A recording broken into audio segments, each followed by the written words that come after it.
I need to tell you about my wedding day. Not because it was beautiful, but because it was the day I realized I might have walked into something I didn't understand. My parents told me the Duke was blind. They told me he'd never know I wasn't really his bride. They told me to just survive the ceremony, and everything would be fine. They were wrong about at least one of those things. I just didn't know which one yet. But one thing I was sure of, I was going to die. Maybe not today. Maybe not at this altar where I stood shaking in my sister's wedding dress. But soon. The moment Duke Evander Valemont discovered I wasn't Seraphina, wasn't the bride he'd been promised, he was going to kill me. Hey. Welcome to Imagine BL Story. If you're new here, don't forget to hit that subscribe button. It really encourages my work and helps me bring you more stories. Now sit back, relax, and enjoy today's story. The chapel smelled like pine and cold stone. Through the veil covering my face, I could see him waiting. The Duke, the blind alpha warlord, the man who'd crushed my family's rebellion and taken everything we had. He was massive, shoulders that filled out his dark velvet coat like he was built for war, not weddings. A black leather eye patch covered one ruined eye while the other was glazed over, unseeing. Everyone said he moved through his fortress like a ghost, relying on sounds and instincts the rest of us couldn't understand. That was supposed to be my safety. A blind man couldn't see that my hands were too rough from grinding herbs. Couldn't see that I walked differently from my sister. Couldn't see the terror in every step I took toward him. This was supposed to be my sister's wedding, but Seraphina had run.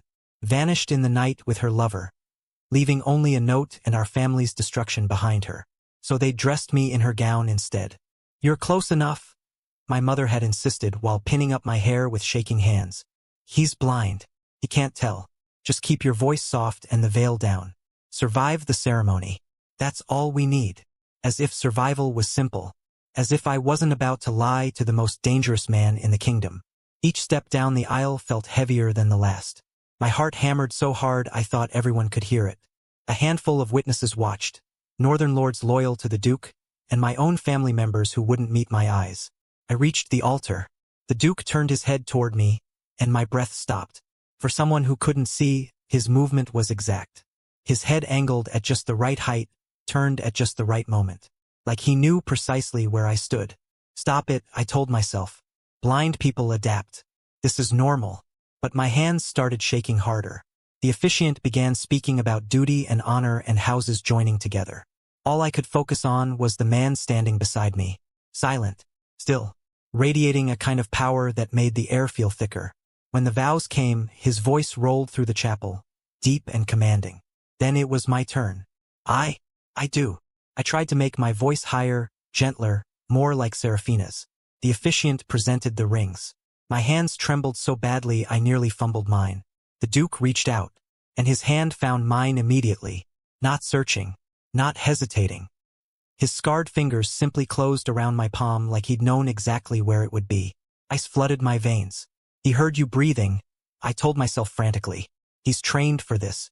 It's fine. But his grip was so sure, so warm.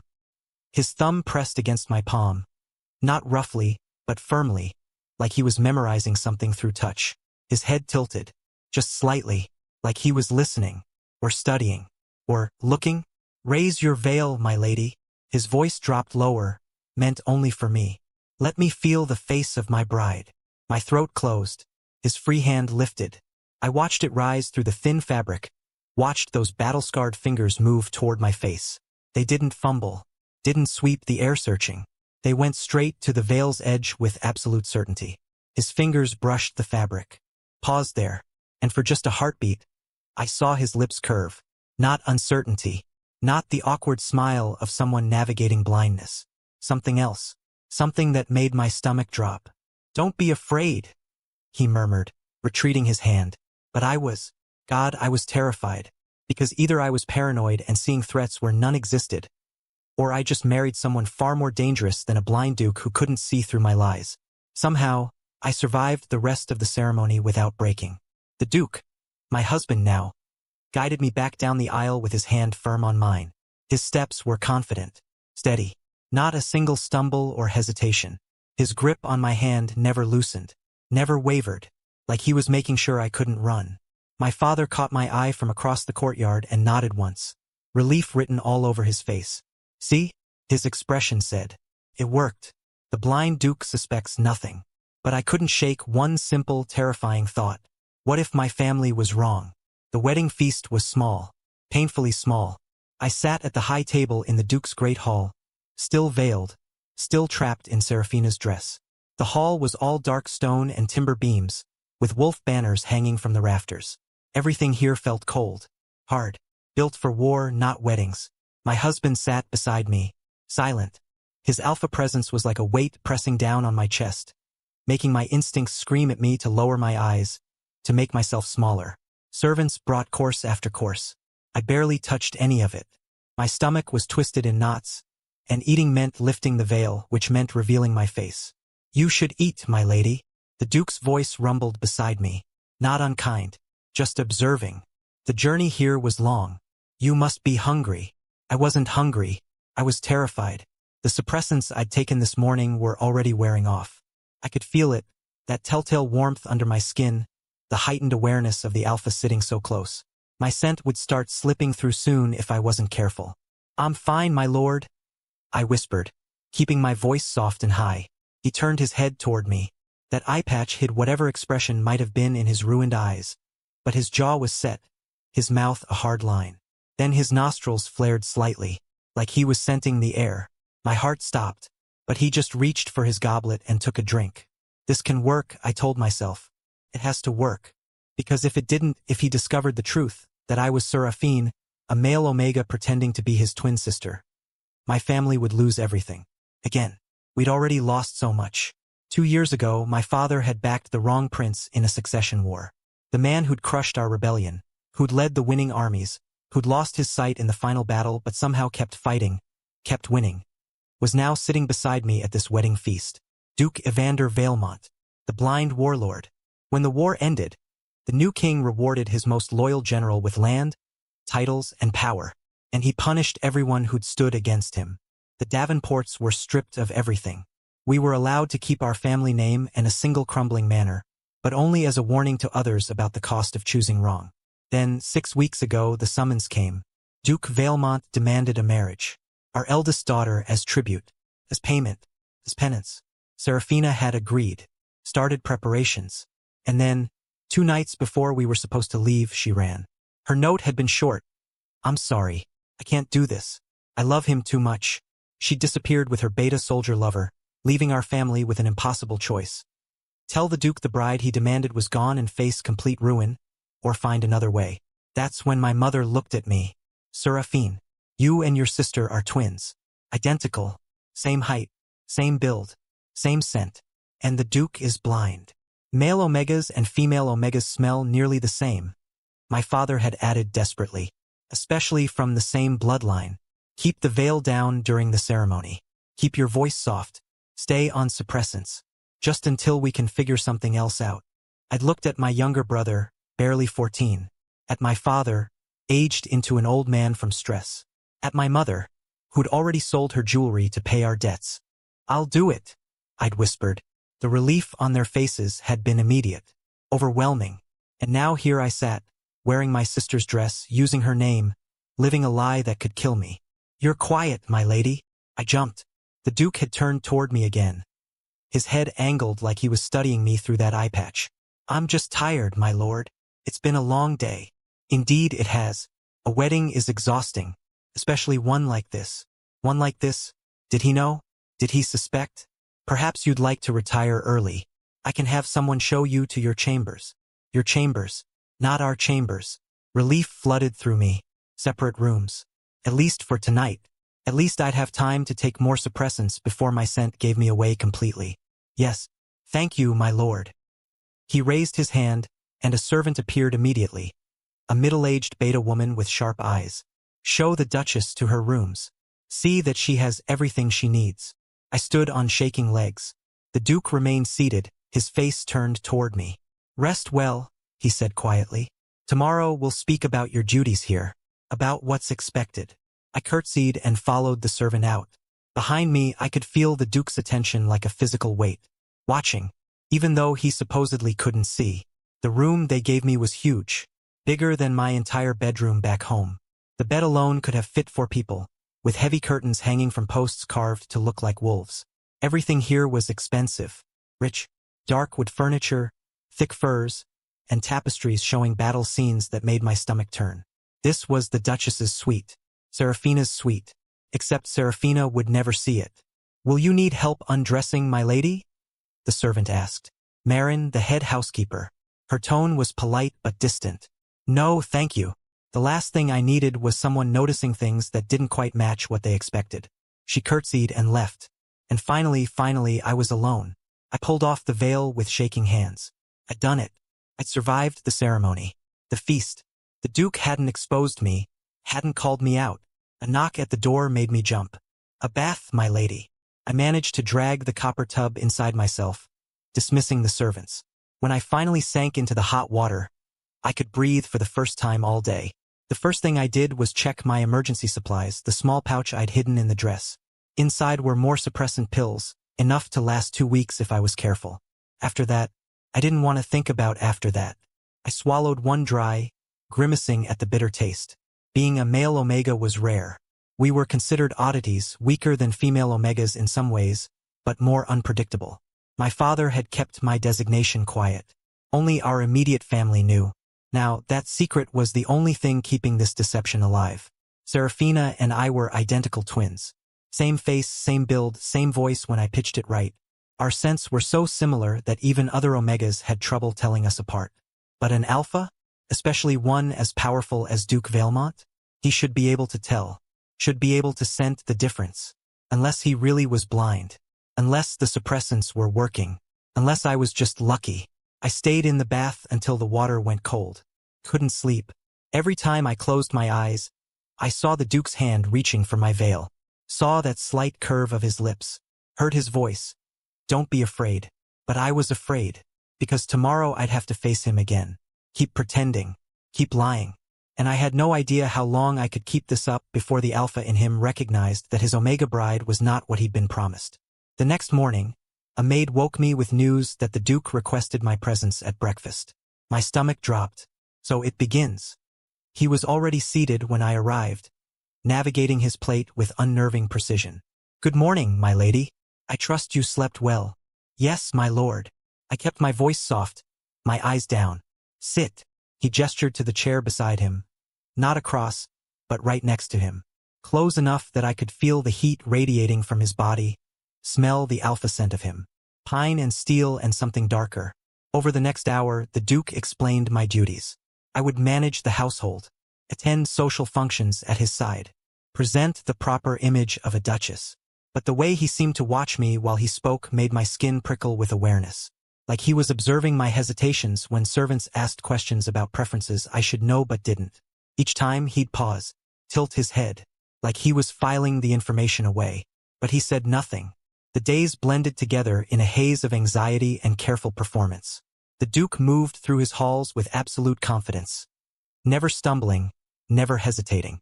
His fingers would find door frames, goblets, even my hand when he offered his arm with perfect accuracy. "Muscle memory," Marin explained when I carefully asked. "The Duke has lived here for years. He knows every inch of these halls." But that didn't explain how he seemed to track people across rooms. How his head turned to follow movement. I had to convince myself that my anxiety was making me fret over every little detail. I found solace in the gardens. There was a greenhouse filled with medicinal herbs that reminded me of home. I'd always been good with plants, grinding remedies, mixing tinctures. One afternoon, I was tending to a feverfew plant when I heard footsteps behind me. "I didn't know you were interested in herbalism, my lady." The Duke's voice, low and close. I nearly dropped my shears. I hadn't heard him approach. "Just a hobby, my lord." I kept my back to him. Seraphina had no interest in herbs. This was a mistake. A slip. Interesting. Most noble women prefer flowers. Pretty things with no practical use. I find practical things more satisfying. Silence. Then, "So do I." When I finally turned around, he was standing too close. His head tilted down toward me in a way that felt far too much like he was looking directly into my eyes. "You're full of surprises, Duchess," he murmured. "I'm beginning to think I didn't know what I was getting when I agreed to this marriage." My mouth went dry. "My lord, it's not a complaint. Merely an observation." Then he turned and walked away, leaving me shaking among the herbs. He avoided me for the rest of the week, giving me space I desperately needed. I'd written to my parents asking what came next, begging them to figure something out before the Duke decided to consummate our marriage, because I couldn't put him off forever, and the moment he touched me that way, he'd know. But no response whatsoever from then, till it was 2 weeks after my wedding. I had kept my head down, avoided the staff, and kept minimal conversations with the Duke as much as I could, and all seemed to be going well till one day I was walking through the courtyard when I heard voices from the training yard. Did you see her? The little Omega Duchess? Fragile thing. I give it a month before she's pregnant. That's all Omegas are good for anyway. Laughter. Cruel and sharp. My face burned with humiliation and rage. I should have walked away, but something reckless in me couldn't. I stepped into view. Perhaps you should focus more on your training and less on gossip. The laughter died. 3 alpha soldiers turned to stare at me. The largest one, a man with a scar across his cheek, sneered. Well, the little Duchess has claws. I have a tongue, at least. I'm not sure what you have, besides a lack of discipline. His face darkened. He took a step toward me, and my Omega instincts screamed at me to run, to back down. But I held my ground. You should watch your mouth, Omega. Before someone what? The Duke's voice cut through the courtyard like a blade. Everyone froze. He stood in the archway, his entire posture radiating lethal authority. The temperature seemed to drop 10 degrees. I asked you a question, Lieutenant. Before someone what? The soldier went pale. And nothing, my lord. We were just disrespecting my wife, threatening her. The Duke moved forward, walking straight toward the soldier without hesitation. Get out, all of you. Report for disciplinary action. Now. They fled. I stood there, shaking with adrenaline, as the Duke turned toward me. Are you hurt? No, my lord. You shouldn't have confronted them. They're trained killers. You could have been hurt. They were being disrespectful. Yes, and I will handle it. You're an Omega, my Omega, and I will not have you putting yourself in danger for the sake of pride. My breath caught. The possessiveness in his voice made something warm unfurl in my chest. Do you understand? Yes, my lord. Good. He reached out, and his hand found my chin with impossible accuracy, tilting my face up. His thumb brushed across my cheek. Once, gently. I don't want to see you hurt. Then he was gone, leaving me standing in the courtyard, my heart pounding for entirely different reasons. Something changed after that day. The Duke became protective, attentive in ways that both comforted and terrified me. He started taking meals with me regularly, asking about my day. We had real conversations about books, about herbs, about his work. I found myself forgetting, sometimes, that this was all a lie, that every moment of gentleness from him was built on deception. And worse, I found myself drawn to him, to his quiet strength, to the way he listened when I spoke, to the rare smiles he gave. One evening, we were alone in his study discussing household accounts when the conversation drifted. Tell me about your family, he said suddenly. Before the war. My chest tightened. Dangerous territory. We were happy, before everything fell apart. You had siblings? A younger brother, and a twin. The truth slipped out before I could stop it. His head turned sharply toward me. A twin. My heart stopped. Stupid. So stupid. Yes, we were very close. I missed them. Being here. Silence stretched. Then, what was your twin like? Similar to me. Different, too. Quieter. More interested in books than politics. True, all of it. Sometimes I wonder if they would have been better suited for this life than I am. I doubt that. You're doing better than you think, Seraphina. The way he said my name made something ache in my chest. My lord, Evander. He stood, moving to the window. When we're alone, call me Evander. I couldn't. It's an order, Duchess. But there was warmth in his voice, almost teasing. Yes, Evander. He smiled, and for just a moment, I let myself imagine what it might be like if this were real, if I really was his wife, if there were no lies between us. But there were lies, so many lies, and soon I knew they would come crashing down. By the 3rd week, whispers had started.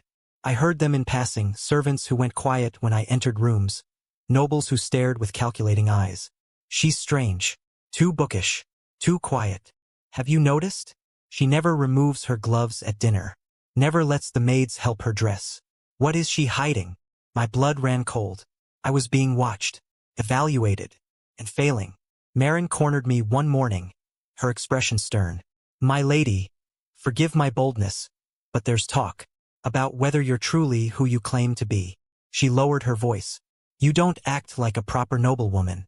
Your knowledge gaps are strange. And your scent, it's different. I forced myself to breathe. I've been on suppressants. They can alter scent. And my family kept me sheltered after the war. It was weak, but it was all I had. Marin studied me, then nodded. I'll do what I can to quiet the talk. But you should know. Some of the Duke's advisors are asking questions too. After she left, I had to lean against the wall to keep from collapsing. How much longer could I keep this up? Everything got worse when Lord Harold arrived. He was an old friend of my father's before the war. He knew my family too well. The moment his eyes landed on me, I saw recognition flicker across his face, followed by confusion. Lady Seraphina, how lovely to see you again. You've changed. You seem different somehow. My mouth went dry. It's been years, my lord. We all change. Indeed. But there's something. Lord Harold. Evander's hand settled on my lower back.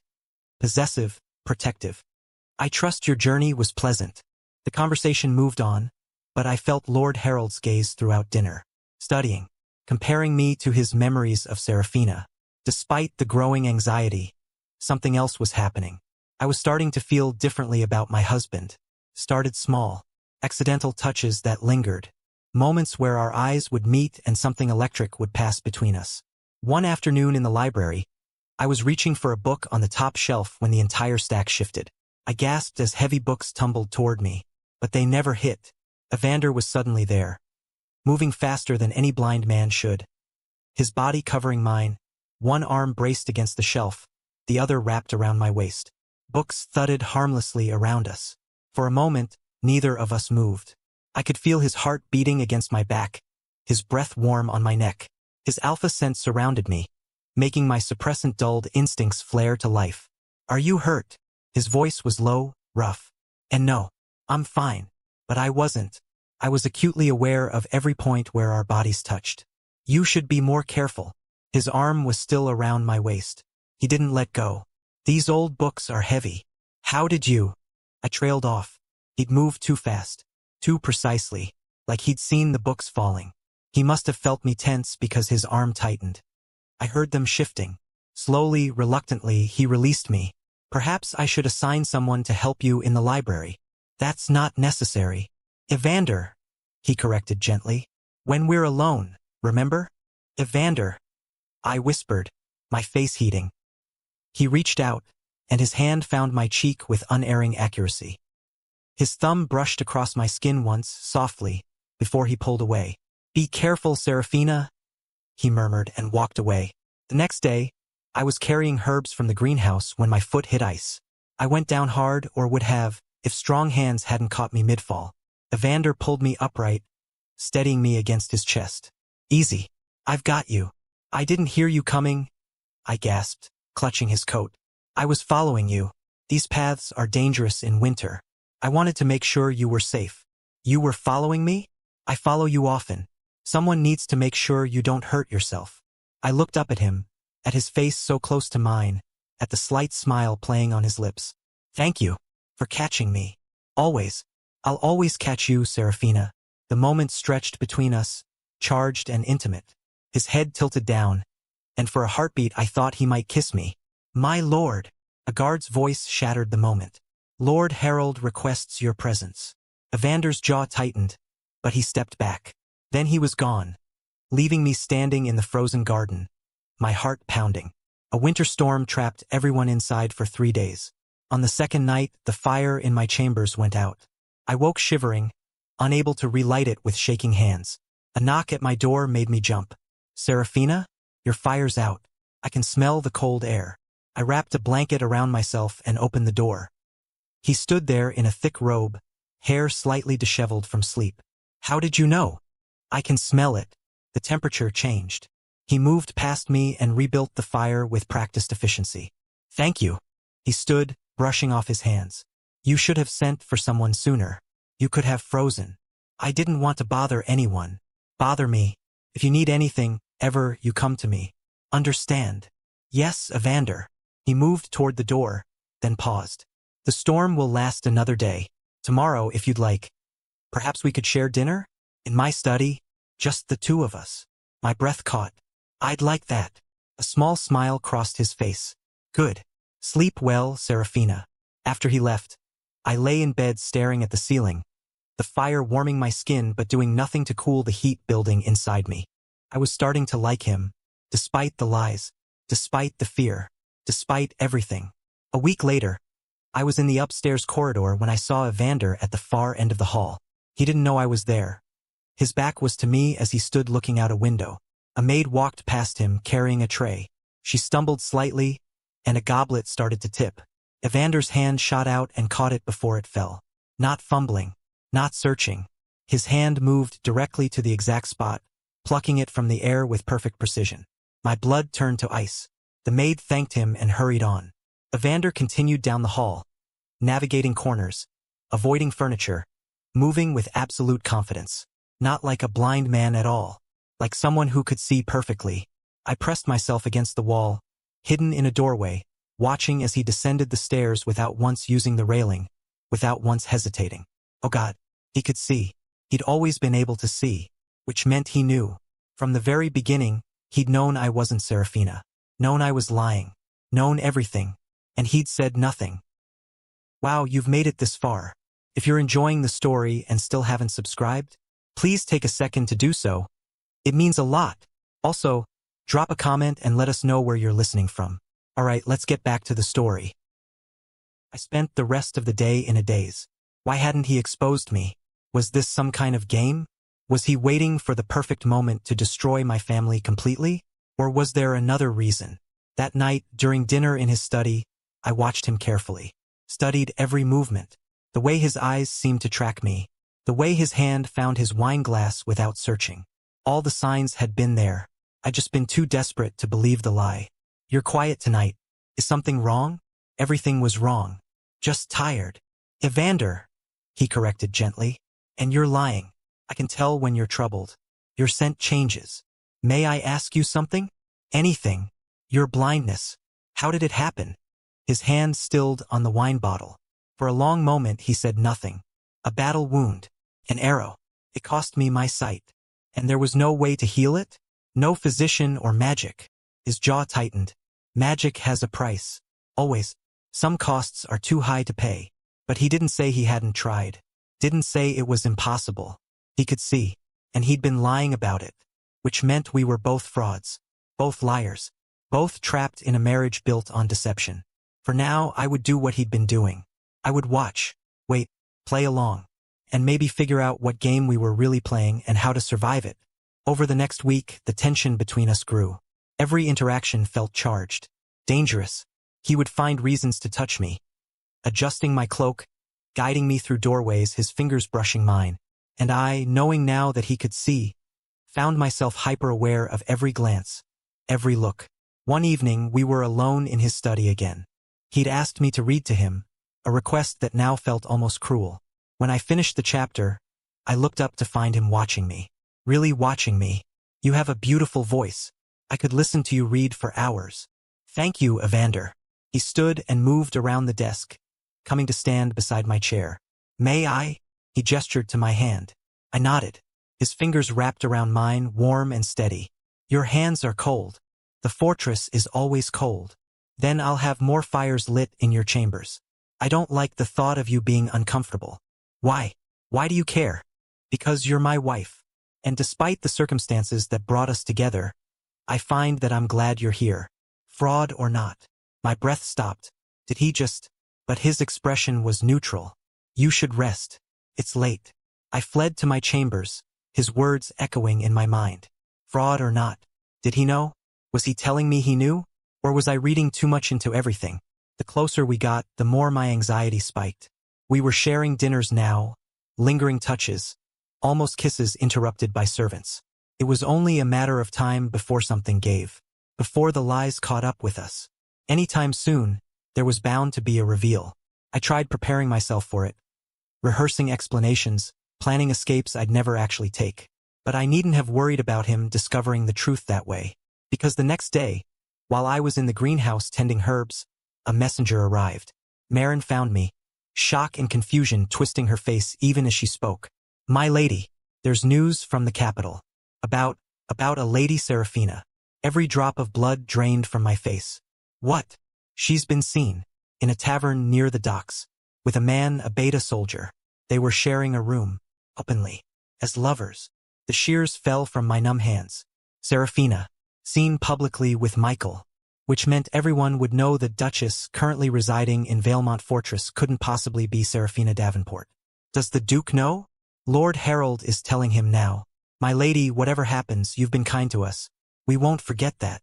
The message was clear. She suspected. Maybe had suspected for a while. And now it didn't matter. Because everything was about to fall apart. Less than an hour later, a guard appeared. The Duke requests your presence in his study. Immediately. This was it. The end. I followed him through the fortress, each step feeling like walking to my execution. Servants stopped to stare as I passed. They all knew. The gossip had already spread. Evander stood at the window, his back to me, posture rigid.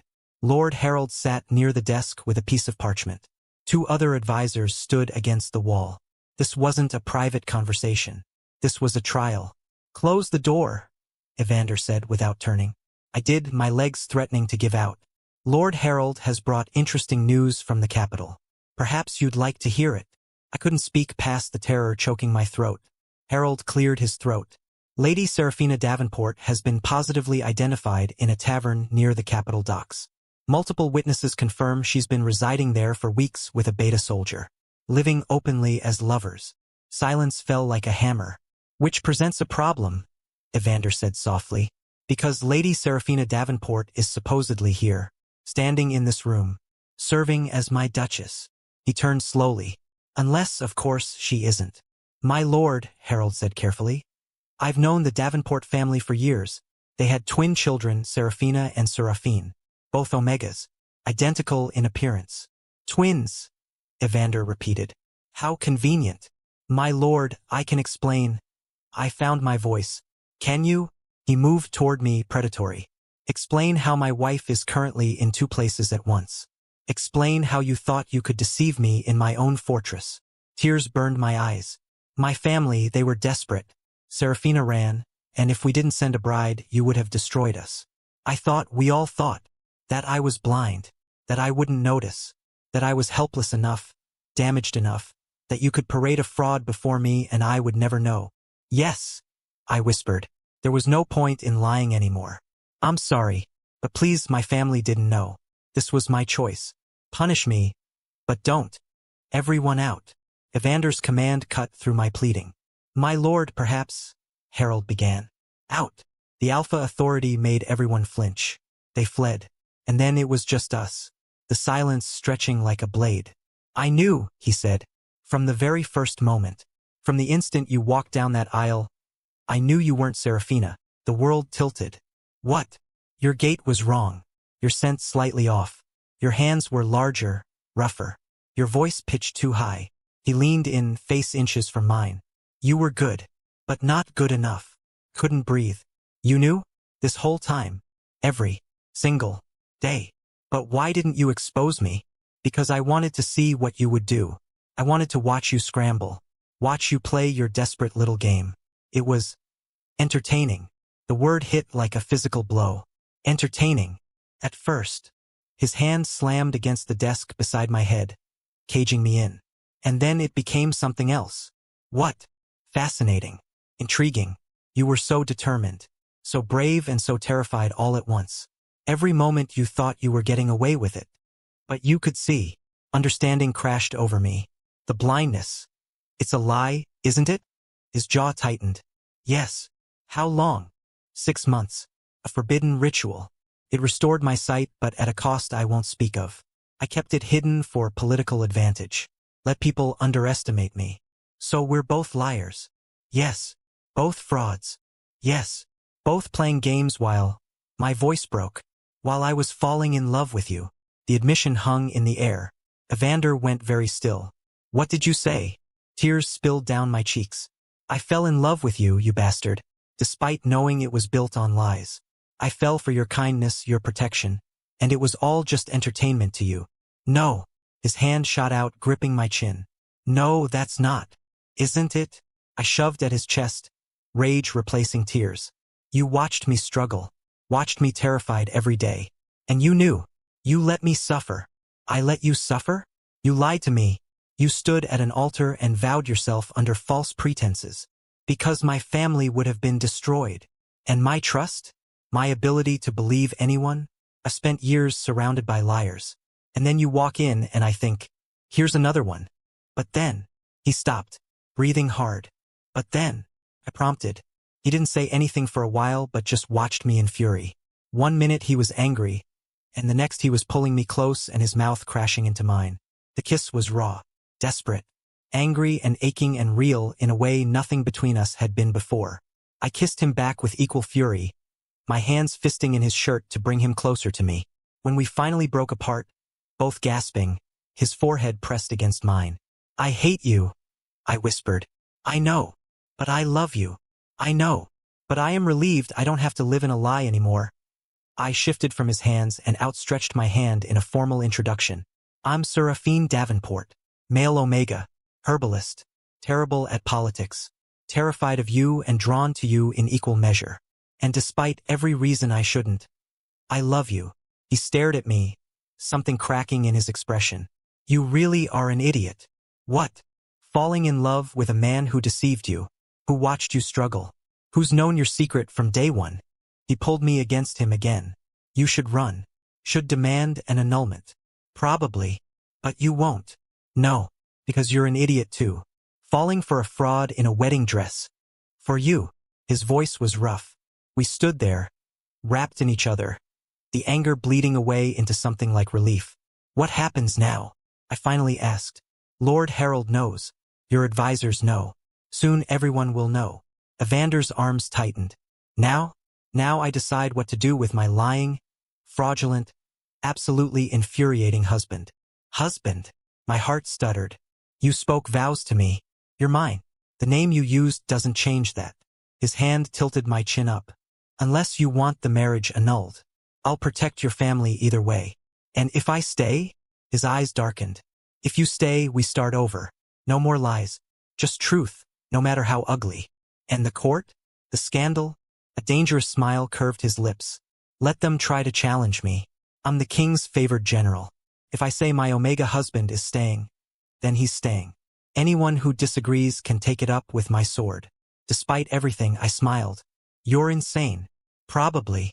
He bent his head, lips brushing mine. Do you want to stay, Seraphin? Stay with me, as yourself. Consequences be damned. I should say no. Should protect myself. Should run. Instead, I whispered, yes. His kiss was softer this time, tender, like a promise being sealed. When he pulled back, his thumb traced my lower lip. Then we faced this together. All of it. The scandal, the gossip, the judgment. Together. Together. I agreed. A knock at the door shattered the moment. My lord? The advisors are waiting. We need to discuss how to handle the situation.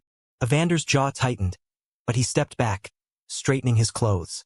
Then he reached for my hand, threading his fingers through mine. Ready? He asked. No, I wasn't ready for the judgment, the scandal, the consequences. But with his hand in mine, steady and sure, I nodded. Ready. And I followed him as he dragged me to the court. The great hall had never felt so large, or so full of hostile eyes. Every important person in the fortress had been summoned. Lords, advisors, commanders, senior servants. They stood in clusters, whispering, staring at me with expressions ranging from shock to disgust. Evander led me to the dais, still holding my hand. Making a statement, Lord Harold stepped forward. My lord, perhaps the individual should wait elsewhere while we discuss. Evander's voice cut through the murmuring. Seraphin stays. Anything you have to say, you can say in front of him. The use of my real name sent a ripple of shock through the crowd. Another advisor spoke up, Lord Torrance. My lord, the marriage was contracted under false pretenses. The bride promised was Lady Seraphina Davenport. What stands before us is. Evander's words were steel. My husband, Seraphin Davenport, male Omega, Twin brother to the woman originally promised. Gasps echoed through the hall. Torrance sputtered. This is fraud. The marriage must be annulled immediately. Evander's voice dropped dangerously. For what? I demanded an Omega of the Davenport bloodline. I received one. The gender is irrelevant. The law states that a tribute marriage must be between an Alpha and an Omega. It does not specify gender. I've had my legal advisors review it thoroughly. Harold tried again. But the deception. Evander cuts in. My marriage stands. Seraphine Davenport is my husband, my consort, and under my protection. Anyone who challenges this challenges me directly. His voice hardened. And I promise you, that is not a challenge you want to make. One by one they bowed, accepting. They had no choice. Evander was too powerful to openly oppose. But I could see the calculation in their eyes. This wasn't over. The weeks following were brutal. Letters arrived from the capital, questions, threats, demands for explanations. Evander handled them with cold efficiency. But the social toll was harder. Visiting nobles whispered. Servants grew distant. I became the fraud duchess in gossip circles. Some painted me as a manipulative seducer, others as a pathetic victim. Neither was quite true, but truth was too complicated for gossip. The hardest part was rebuilding trust between us. One night as we lay in bed, Evander asked, "When did you first suspect I could see?" I stared at the ceiling. "The library, when you caught the falling books. But I convinced myself I was imagining it. Because I needed you to be blind." His voice was quiet. "And I needed you to keep believing it. Every time you relaxed, I could have told you. Should have told you. Why didn't you?" Silence. Then he said, "Because I was afraid if you knew, you'd look at me like I was a monster for watching you suffer." I turned to face him. I did think that, at first. And now I think we're both damaged people who found each other under the worst circumstances. And somehow, I reached for his hand. Somehow it still matters. What we built. His fingers intertwined with mine. It matters to me too. Small steps. One honest conversation at a time. Just when we thought we were finding peace again, another threat came 6 weeks later. A delegation arrived from the capital. Conservative lords who'd always resented Evander's power. Lord Harwick, their leader, swept into the hall looking like he owned the place. Harwick bowed. "Duke Valemont, there are questions about the legitimacy of your marriage." Evander raised an eyebrow. "Questions? The deception." Evander's voice was bored. "Was mutual and has been addressed. Unless you're challenging the king's authority to grant me this marriage." Harwick's face reddened. "Of course not. But your husband is a fraud who—" The temperature dropped. Evander moved so fast Harwick didn't have time to react. One moment he was on the dais, the next he was inches from Harwick's face, his pheromones flooding the room. Evander's voice was soft but deadly. "Choose your next words very carefully. Because if you insult my husband again, legal inquiry won't save you from the consequences." Harwick went pale. "I merely meant. You meant to undermine my authority. To make yourself feel important by attacking someone under my protection." Evander's smile was predatory. "It won't work. Return to the capital and tell your little faction that Duke Valemont's marriage is not vulnerable. Tell them I welcome challenges. Because the answer is that I value my husband more than political convenience." "Absolutely." Harwick fled within the hour. That night, alone in our chambers, I turned to Evander. "You didn't have to threaten him. You could have handled it diplomatically." He pulled me against him. "I could have. But I wanted to make a point. You're not negotiable. Not for politics, not for anything. Even though our marriage is still a scandal? Especially because it's a scandal." His hand tilted my chin up. "Let them talk. Let them judge. You're mine, Seraphine. I claimed you knowing the cost. And I'd do it again." Something in my chest loosened. "I love you. Even when you're being an overbearing alpha." He kissed me softly. "I know. I love you too. Even when you're being a stubborn Omega who makes terrible decisions." "Terrible decisions like marrying you?" His smile was genuine now, warm. "The worst decision you could have made. And the best." 3 months after the revelation, we held a second ceremony. Not because the first wasn't legal, Evander had made sure of that, but because we both needed it. Needed to speak vows as ourselves, without lies. It was small. Just my family, who'd traveled from our manor, terrified and grateful, and Evander's most trusted advisors. I wore simple clothes, no veil, no pretense. When we spoke our vows, we looked at each other with clear eyes. No deception, no hidden truths, just two people choosing each other freely. When we kissed, it felt like a beginning. The real beginning. 6 months later, my family's situation improved dramatically. The king, on Evander's recommendation, restored some of our lands and titles. Not everything, but enough that my father could hold his head up again. Seraphina sent a letter. She and Michael had married quietly and were living in a small coastal town, far from scandal. She apologized profusely for what her choices had cost me. I wrote back, "You gave me a chance at something I never would have chosen for myself. Something that turned out to be exactly what I needed. No apologies necessary." It was true. I'd never have chosen this life. Never have I imagined marrying a warlord, becoming Duke consort, standing beside one of the most powerful men in the kingdom. But I wouldn't trade it for anything. The fortress became home. The herbs I tended in the greenhouse became renowned. Nobles from across the kingdom requested my remedies. I found purpose in it. Identity beyond just being Evander's husband. Though I was absolutely that too. One evening, Evander called from across the room where he was reading reports. "Come to bed." I was grinding herbs. "In a minute. I need to finish." His alpha command made my Omega instincts sing. "Seraphin. Now." I set down the mortar with a smile. "Demanding tonight, aren't we?" He pulled me into his lap. "Always. I have plans for you." "Plans?" They involve significantly fewer clothes and significantly more." A knock at the door interrupted him. He groaned. This had better be important. Marin's voice came through the door. "My lord?" "A messenger from the capital. Urgent." Evander's expression shifted instantly. "Enter." The message was from the king. Brief and direct. "Duke Valmont. Your presence is requested at court for the winter season. Both you and your consort." A summons. The first time we'd be required to appear together publicly since the scandal. I looked at Evander. "This is it. Isn't it? The real test." He pulled me closer. "Yes. Court will be vicious. Every faction that resents my power will try to use you as a weakness. They'll whisper, scheme, try to drive wedges between us." "Sounds delightful." His lips curved. "It will be hell. But we've survived worse. We survived each other's lies. Court gossip is nothing compared to that." He was right. We'd built something real from deception. Something that had been tested by truth and survived. Whatever came next, we'd face it together. The court had been exactly as awful as predicted. Whispers everywhere. Pointed snubs. Social traps designed to make me fail. But I'd learned from the best manipulator I knew. My husband. I navigated it all with the same careful strategy I'd used to survive those first weeks in the fortress. And slowly, grudgingly, the court accepted us.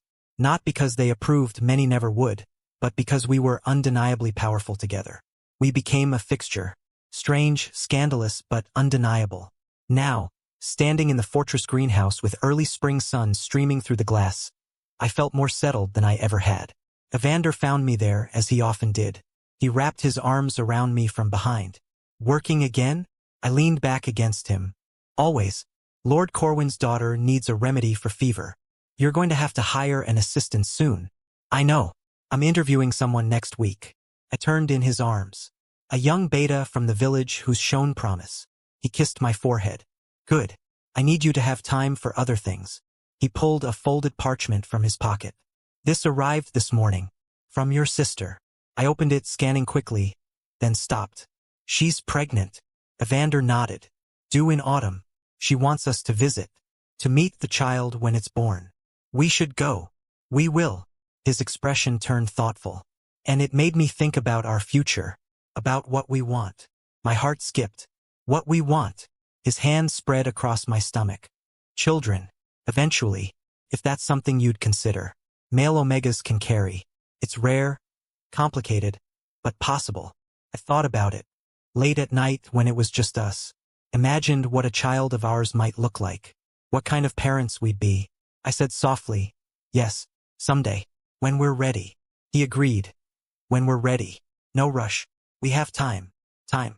Something I'd thought I'd never have when I first walked down that aisle in a stolen dress. Now I had all the time in the world. Thank you for listening. If you enjoyed the story, tell us your thoughts in the comments. We'd love to hear from you.